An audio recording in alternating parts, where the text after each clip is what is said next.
Hello ಸ್ನೇಹಿತರೆ, ನಾನು ನಿಮ್ಮ ಚಿತ್ರಾಸ್ ಕಿಚನಿಂದ ನಾವಿವಾಗ ಕರವಟ್ಟು ದೇವಸ್ಥಾನ ನೋಡ್ತಾ ಇದ್ದೀವಿ. ಕಾಶಿ ಕರವಟ್ಟು ದೇವಸ್ಥಾನ ಅಂತ ಇದು ಪ್ರಸಿದ್ಧವಾಗಿದೆ. ಅಲ್ಲಿರೋ ಶಿವಲಿಂಗು ಇದು ಕೆಳಗಡೆ 20 ಅಡಿ ಕೆಳಗಡೆ ಇದೆ ನೆಲಮಾಳಿಗೆಯಲ್ಲಿ. ನೀವು ಅಲ್ಲಿ ಹೋದರೆ ಗೊತ್ತಾಗತ್ತೆ. ನೀವು ನದಿಯಿಂದ ನೋಡಿದ್ರೆ ಅದು ಹೀಗೆ ವಾಲಿಕೊಂಡಿರೋ ಹಾಗೆ ಕಾಣುತ್ತೆ. ಅದಕ್ಕೆ ಕರವಟ್ಟು ಮಂದಿರ ಅಂತ ಹೆಸರು. ಇದು ಕರವಟ್ಟು ಮಂದಿರ ಎಂಟ್ರೆನ್ಸು, ಡೋರ್ ಈ ಥರ ಇದೆ. ಇವಾಗ ಗಂಗಾದ್ವಾರ್ ಕಾರಿಡಾರ್ ಮಾಡಿದ ಮೇಲೆ ಇದು ನೆಲದ ಮೇಲೆ ಬಂದಿದೆ. ಮೊದಲು ನೀರಲ್ಲಿತ್ತು, ಅಂದರೆ ಇವಾಗ ನೋಡ್ತಾ ಇದ್ದೀರಲ್ಲ ಈ ಥರ ನೀರಲ್ಲಿತ್ತು. ಈಗ ಸನ್ಮಾನ್ಯ ಮೋದಿಯವರು ಗಂಗಾದ್ವಾರ ಮಾಡಿ ಇಲ್ಲಿಂದ ಕಾರಿಡಾರ್ ಮಾಡಿದ್ದಾರೆ. ಸೊ ಅದಕ್ಕೋಸ್ಕರ ಇದು ನೆಲದ ಮೇಲೆ ಬಂದಿದೆ ಇವಾಗ. ಮೊದಲು ಈ ಥರ ನೀರಲ್ಲಿತ್ತು ಇದು ಕರವಟ್ಟು ಮಂದಿರು. ನೀವು ನದಿಯಿಂದ ನೋಡಿದ್ರೆ ಈ ಥರ ಕಾಣಿಸ್ತದೆ, ವಾಲಿಕೊಂಡಿರೋ ಹಾಗೆ ಕಾಣಿಸುತ್ತದೆ. ಒಳಗಡೆ ನಾನು ವಿಡಿಯೋ ಮಾಡಿದ್ದೀನಿ, ಅದನ್ನು ನೋಡಿ ಯಾವ ಥರ ಗೊತ್ತಾಗುತ್ತೆ ನಿಮಗೆ. ಅದು 20 ಅಡಿ ಕೆಳಗಡೆ ನೆಲಮಾಳಿಗೆಯಲ್ಲಿ ಶಿವಲಿಂಗು ಇದೆ. ಇಲ್ಲಿ ಗರಗಸ ಇತ್ತಂತೆ ನೋಡಿ. ಇದು ಶಿವಲಿಂಗು ಕೆಳಗಡೆ ಹೇಗೆ ನಾವು ಮೇಲಿಂದ ನೋಡಬೇಕು. ಇಲ್ಲಿ ಗರಗಸ ಇತ್ತಂತೆ. ಕರವಟ್ ಅಂದರೆ ಗರಗಸ ಅಂತ. ಇಲ್ಲಿ ಬಂದು ತಮ್ಮ ಜೀವನ ತಾವೇ ತೆಕ್ಕೊಳ್ಳೋ ಹಾಗೆ ಇತ್ತು. ಗರಗಸ ಬ್ಲೇಡ್ ಅಥವಾ ಇತ್ತು. ಅಲ್ಲಿ ಹೋಗಿ ನಮ್ಮ ಜೀವ ನಾವು ತಗೊಂಡ್ರೆ ಸೀದಾ ಸ್ವರ್ಗಕ್ಕೆ ಹೋಗ್ತೀವಿ ಅನ್ನೋ ಮಾನ್ಯತೆಗಳು ಇದ್ದವು ಹಳೆ ಕಾಲದಲ್ಲಿ ಅಂತ. ಬಿಫೋರ್ ಬ್ರಿಟಿಷ್ ಕಾಲದಲ್ಲಿ ಇತ್ತು ಅಂತ ಇದೆ ಇದು. ಈ ಥರ ಇವಾಗ ಇದು ದೇವಸ್ಥಾನ ನೋಡಿ. ಇನ್ನೂ ಸ್ವಲ್ಪ ಈ ಕಡೆ ಏನೋ ರಿಪೇರಿ ಮಾಡ್ತಾ ಇದ್ದಾರೆ. ನಾವು ಈ ಥರ ಬಗ್ಗಿ ನೋಡಬೇಕು. ಇಲ್ಲಿ ನೆಲಮಾಳಿಗೆ ಡೋರ್ ಇದೆ ನೋಡಿ, ಇಲ್ಲಿ ಕಾಣಿಸ್ತಾ ಇದೆಯಲ್ಲ ಈ ಡೋರ್ ಇದು. ಮತ್ತು ಇಲ್ಲಿ ಸ್ವಲ್ಪ ಶಿವಲಿಂಗ ಸ್ಥಾಪನೆ ಆಗಿದೆ.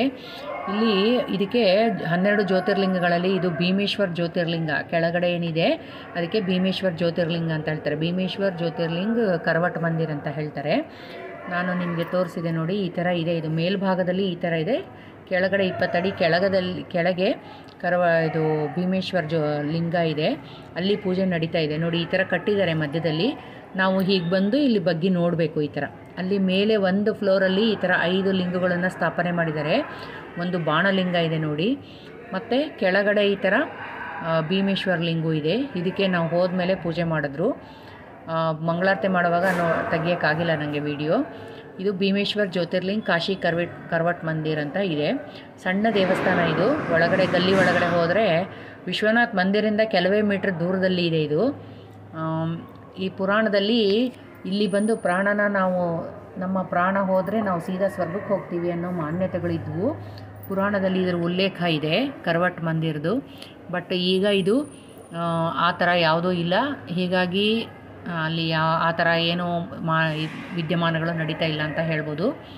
ಇಲ್ಲಿ ಪೂಜಾರಿ ಕೆಳಗಡೆ ಹೋಗಿ ಪೂಜೆ ಮಾಡ್ತಾಯಿದ್ರು. ನಾವು ಬಂದಾಗ ಪೂಜೆ ಮಾಡಿದ್ರು ಹೋಗಿ.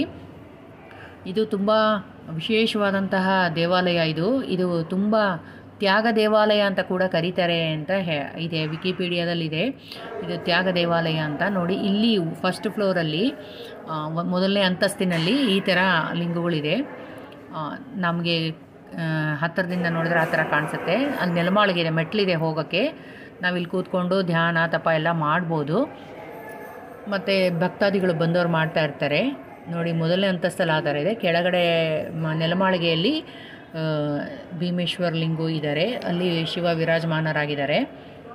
ಇದು ತ್ಯಾಗ ದೇವಾಲಯ ಅಂತ ಕೂಡ ಹೇಳ್ತಾರೆ. ಅಂದರೆ ಇಲ್ಲಿ ಬಂದು ಪ್ರಾಣ ತೆಗೆದುಕೊಂಡ್ರೆ ಸೀದಾ ಸ್ವರ್ಗಕ್ಕೆ ಹೋಗ್ತೀವಿ ಅನ್ನೋ ಕಾರಣದಿಂದ ಇದು ತ್ಯಾಗ ದೇವಾಲಯ ಅಂತ ಒಂದು ನಿಗೂಢವಾಗಿ ಇತ್ತು ಅಂತ ಅನ್ಕೋಬೋದು. ಆಮೇಲೆ ಅದನ್ನು ಸ್ವಾರ್ಥಿಗಳು ತಮ್ಮ ಸ್ವಾರ್ಥಕ್ಕೆ ಉಪಯೋಗಿಸ್ಕೊಂಡ್ರು ಅನ್ನೋ ಮಾನ್ಯತೆಗಳು ವಿಕಿಪೀಡಿಯಾದಲ್ಲಿ ಸಿಗುತ್ತೆ. ಬಟ್ ಅದ್ರ ಬಗ್ಗೆ ನನಗೆ ಹೆಚ್ಚಿಗೆ ಗೊತ್ತಿಲ್ಲ. ಪುರಾಣದಲ್ಲಿ ಮಾತ್ರ ಇದರ ಉಲ್ಲೇಖ ಇದೆ ಅಂತ ಹೇಳ್ಬೋದು. ಸ್ನೇಹಿತರೆ, ನೀವು ವಾರಣಾಸಿಗೆ ಹೋದರೆ ಕರವಟ್ ಮಂದಿರ ನೋಡೋದನ್ನು ಮರಿಬೇಡಿ. ಗೂಗಲಲ್ಲಿ ಸಿಗುತ್ತೆ ನಿಮಗೆ ಕರವಟ್ ಮಂದಿರು. ಹೋಗಿ ನೋಡ್ಕೊಂಡು ಬನ್ನಿ. ನೋಡಿ, ಲಿಂಗು ಸ್ಥಾಪನೆ ಸಂರಚನೆ ಈ ಥರ ಇದೆ ಅಂತ ಹೇಳ್ಬೋದು.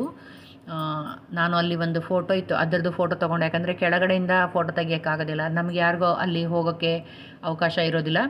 ಸೊ ನಾನು ಇಲ್ಲಿ ಒಂದು ಫೋಟೋ ತೊಗೊಂಡೆ ತೋರ್ಸೋಕ್ಕೆ ಅಂತ. ನೋಡಿ, ಈ ಥರ ಇದೆ ಅಲ್ಲಿ ಕೆಳಗಡೆ. ಕಾಶಿ ವಿಶ್ವನಾಥ್ ಮಂದಿರದಿಂದ ಕೆಲವೇ ಮೀಟ್ರ್ ದೂರದಲ್ಲಿದೆ, ನದಿ ದಡದಲ್ಲಿದೆ, ಘಾಟ್ ಪಕ್ಕ. ಸೊ ನೀವು ವಾರಣಾಸಿಗೆ ಹೋಗಿ ಬಂದರೆ ನೀವು ಹೋಗಿ ಬನ್ನಿ ಸ್ನೇಹಿತರೆ. ಆ ಕರವಟ್ ಮಂದಿರ ಭೀಮೇಶ್ವರನ ನೋಡಿ. ಇವಾಗ ಇವರು ಪೂಜೆ ಮಾಡ್ತಾ ಇದ್ದಾರೆ. ಕೆಳಗಡೆ ಹೋಗಿ ಫಸ್ಟು ಇಲ್ಲೆಲ್ಲ ಕ್ಲೀನ್ ಮಾಡಿ ಇಲ್ಲಿ ಪೂಜೆ ಮಾಡಿ ಆಮೇಲೆ ಕೆಳಗಡೆ ಹೋಗಿ ಪೂಜೆ ಮಾಡಿದ್ರು. ಅವ್ರಿಗೆ ನೆಲಮಾಳಿಗೆ ಇದೆ ಹೋಗಲಿಕ್ಕೆ, ಮೆಟ್ಲು ಇಳಿದ್ಬಿಟ್ಟು ಹೋಗ್ತಾರೆ. ನೀವು ವಾರಣಾಸಿಗೆ ಹೋದಾಗ ಈ ಮಂದಿರನ ನೋಡೋದನ್ನು ಮರಿಬೇಡಿ. ತುಂಬ ಚೆನ್ನಾಗಿದೆ ಮಂದಿರು, ದೇವಾಲಯ. ಕಾಶಿಯಲ್ಲಿ ಹೆಜ್ಜೆ ಹೆಜ್ಜೆಗೆ ಶಿವಲಿಂಗು ಸಿಗ್ತದೆ, ದೇವರು ಸಿಗ್ತಾರೆ. ಅಂದರೆ ಈ ಜಗತ್ತಿನಲ್ಲಿ ಎಲ್ಲ ಕಣದಲ್ಲೂ ಶಿವ ಇದ್ದಾನೆ, ಬಟ್ ಕಾಶಿ ದೇವನಗರಿ ಅಂತ ಹೇಳ್ಬೋದು. ಅತಿ ಪುರಾತನವಾದಂತಹ ನಗರ ನಮ್ಮದು. ಹೆಜ್ಜೆ ಹೆಜ್ಜೆಗೂ ಶಿವಲಿಂಗಗಳು ಸಿಗ್ತವೆ. ಅದು ಎಷ್ಟು ದೇವಾಲಯಗಳನ್ನು ಸ್ಥಾಪನೆ ಮಾಡಿರ್ಬೋದು, ಬಟ್ ಇವಾಗೆಲ್ಲ ಮುಚ್ಚೋಗಿದೆ. ಕಾಲಾಂತರದಲ್ಲಿ ಆಕ್ರಮಣಗಳಿಗೆ ಒಳಗಾಗಿ ಕಾಲಾಂತರದಲ್ಲಿ ಅವುಗಳ ನಾಶ ಆಗಿದೆ ಅಂತ ಹೇಳ್ಬೋದು. ಬಟ್ ಕೆಲವೊಂದು ಮುಚ್ಚಿ ಹೋಗಿರೋ ಈಗೂ ಸಿಗ್ತಾ ಇದ್ದಾವೆ. ಕೆಲವೊಂದು ನಾವು ಗಲ್ಲಿಗಳಲ್ಲಿ ಓಡಾಡುವಾಗ ಚಿಕ್ಕ ದೇವಸ್ಥಾನಗಳು ನಾನು ಆದಷ್ಟು ಫೋಟೋ ಮತ್ತು ವಿಡಿಯೋ ಮಾಡ್ಕೊಂಡಿದ್ದೀನಿ. ಆದಷ್ಟು ಎಷ್ಟು ಮಾಡೋಕ್ಕಾಗುತ್ತೆ ಅಷ್ಟು ಮಾಡಿದ್ದೀನಿ. ತುಂಬ ಚಿಕ್ಕ ಗಲ್ಲಿಗಳು, ಹಾಗೆ ಅಲ್ಲಿ ನೇಯ್ಗೆ ಮಾಡ್ತಾ ಇರೋದನ್ನು ನೋಡಿದ್ವಿ. ಮತ್ತು ಹಾಗೆಯೇ ಅಲ್ಲಿ ಚಿಕ್ಕ ದೇವಾಲಯಗಳನ್ನು ಕೂಡ ನಾವು ನೋಡಿದ್ವಿ ಕಾಶಿಯಲ್ಲಿ. ತುಂಬ ಚೆನ್ನಾಗಿದೆ. ಒಂದು ಸಲ ಹೋಗಿ ಎಕ್ಸ್ಪ್ಲೋರ್ ಮಾಡಬೇಕು, ನೋಡಬೇಕು. ಗಾಡೀಲಿ ಹೋಗಬಾರ್ದು, ಕಾಶಿನಲ್ಲಿ ನಡ್ಕೊಂಡು ಹೋಗಬೇಕು. ಚಿಕ್ಕ ಅಂದರೆ ನಾವು ಅದನ್ನು ಆ ಕಾಶಿಯ ಒಂದು ವೈಬ್ಸ್ ಏನಿದೆ ಅದನ್ನು ನಾವು ಫೀಲ್ ಮಾಡೋಕ್ಕೆ ಸಾಧ್ಯ ಅಂತ ನನ್ನ ಅನಿಸಿಕೆ. ನಿಮ್ಗೆ ಹೇಗೆ ಅನುಕೂಲ ಹಾಗೆ ಮಾಡ್ಬೋದು. ಅಲ್ಲಿ ಆಟೋ ಎಲ್ಲ ಸಿಗುತ್ತೆ, ಆಟೋದಲ್ಲಿ ಹೋಗ್ಬೋದು, ರಿಕ್ಷಾ ಎಲ್ಲ ಸಿಗುತ್ತೆ, ಓಡಾಡಲಿಕ್ಕೆ. ಇವರು ಕೆಳಗಡೆ ಹೋಗಿ ಇಲ್ಲಿ ಮೊದಲಂತಸ್ತಲ್ಲಿರೋ ಶಿವಲಿಂಗಗಳಿಗೆ ಪೂಜೆ ಮಾಡಿ ಆಮೇಲೆ ಕೆಳಗೆ ನೆಲಮಾಳಿಗೆಗೆ ಹೋಗಿ ನಮಸ್ಕಾರ ಮಾಡಿ ಪೂಜೆ ಸ್ಟಾರ್ಟ್ ಮಾಡ್ತಾ ಇದ್ದಾರೆ. ಮೊದಲು ಕ್ಲೀನಿಂಗ್ ಎಲ್ಲ ಮಾಡ್ತಾರೆ, ಆಮೇಲೆ ಕ್ಲೀನೆಲ್ಲ ಆದಮೇಲೆ ಅಭಿಷೇಕ ಮಾಡಿ, ಆಮೇಲೆ ಅಲಂಕಾರ ಮಾಡಿ, ಆಮೇಲೆ ಮಂಗಳಾರತಿ ಮಾಡ್ತಾರೆ. ನಾವಿಲ್ಲಿ ಒಂದು 2 ತಾಸು ಇದ್ವಿ. ನಾವಿಲ್ಲಿ ತುಂಬ ಇಷ್ಟ ಆಯಿತು ದೇವಸ್ಥಾನ. ಅದಕ್ಕೋಸ್ಕರ 2 ತಾಸು ನಾವು ಇಲ್ಲೇ ಕೂತ್ಕೊಂಡು ಪೂಜೆ ಮಾಡೋದನ್ನೆಲ್ಲ ನೋಡಿಕೊಂಡು, ಅಲ್ಲಿ ಇರೋದನ್ನೆಲ್ಲ ನೋಡಿಕೊಂಡು ಬಂದ್ವಿ ನಾವು. ನೀವು ಒಂದು ಸಲ ಹೋಗಿ ಹಾಗೆ ವಾರಣಾಸಿನಲ್ಲಿ ಎಲ್ಲ ಗಲ್ಲಿಗಳನ್ನು ನೋಡಿ ಅಲ್ಲಿರೋ ಅಲ್ಲಿ ಲೋಕಲ್ ಫುಡ್ ಏನಿದೆ ಅದನ್ನು ನೀವು ಎಕ್ಸ್ಪ್ಲೋರ್ ಮಾಡ್ಬೋದು.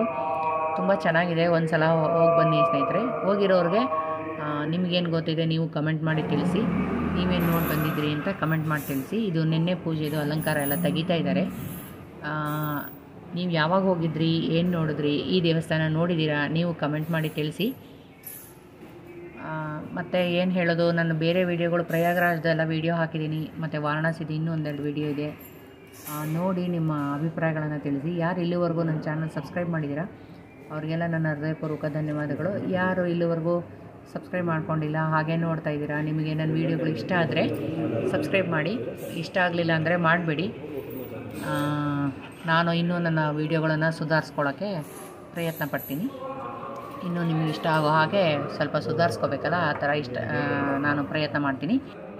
ಧನ್ಯವಾದಗಳು ಸ್ನೇಹಿತರೆ. ಇವಾಗ ಮಂಗಳಾರತಿ ಆಗುತ್ತೆ, ನೀವು ನೋಡಿ ಆನಂದಿಸಿ.